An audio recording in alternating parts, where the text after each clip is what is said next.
এই যে আমাদের নোবেল লরিয়েট ইউনূস স্যার, বাংলাদেশের মানুষ ওনার চোখে পড়ে না, ওনার লন্ডন যেতে হয়। লন্ডনে গিয়ে সিজদা দিয়েছেন, সিজদার মাধ্যমে উনি ওহির মাধ্যমে আদেশ পেয়েছেন এবং সেটার একটা প্রেস রিলিজের মধ্যে জানিয়েছেন বাংলাদেশে ফেব্রুয়ারিতে ইলেকশন হতে হবে। কোন ইলেকশন? এই সংবিধানের অধীনে। আপনার সিজদা তো ঠিক হয় নাই। আপনার সিজদা দিতে হবে বাংলাদেশের জনগণের প্রতি, কারণ জনগণ আপনাকে বসিয়েছে, সে সিজদার মাধ্যমে আপনি সঠিক দিক নির্দেশনা পাবেন।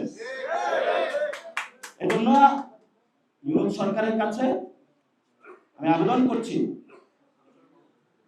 দেশের স্থিতিশীলতা রক্ষার নামে ওই সময় সরকার গঠন হয়েছিল। দেশ যদি এখন স্থিতিশীল হয়, আপনি যদি মনে করেন নির্বাচন দিবেন, কিন্তু আমরাও মনে করি যে দেশ যদি স্থিতিশীল হয় তাহলে আমাদেরও একটি সংবিধান আপনি দিয়ে দেন। যদি আপনি দিয়ে দিতে না পারেন তাহলে আপনারও বৈধতা থাকবে না, কারণ আপনি যেই সংবিধানের 106 এর মাধ্যমে আছেন, আপনার বৈধতা খুঁজে পেতে আপনার অনেক কষ্ট হবে। এই জন্য আমরা বলি, বর্তমান যে পরিস্থিতিগুলো চলছে, এনসিপি আমরা একটি জনগণের মধ্যে অর্গানাইজ করে ভবিষ্যৎ বাংলাদেশে নতুন একটি সংবিধানের জন্য মাঠে নামছি এবং বাংলাদেশে গণপরিষদ যদি কোনো নির্বাচন হয়, সেটা গণপরিষদ আগে নির্বাচন হতে হবে।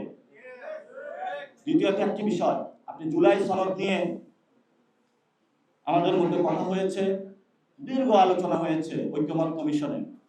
এখন তাদের বেহাল দশা, এটা কিভাবে বাস্তবায়ন করবে? কারণ তাদের বেহাল দশা এই জন্য, এক নম্বর হলো লন্ডনের সিজদা, আরেক নম্বর হলো ঐক্যমত্য কমিশনে যারা আছেন এরাও অনেক গোপনে হলো বিভিন্ন গুলশান, বিভিন্ন ক্লাবে যায় সিজদা দিচ্ছে।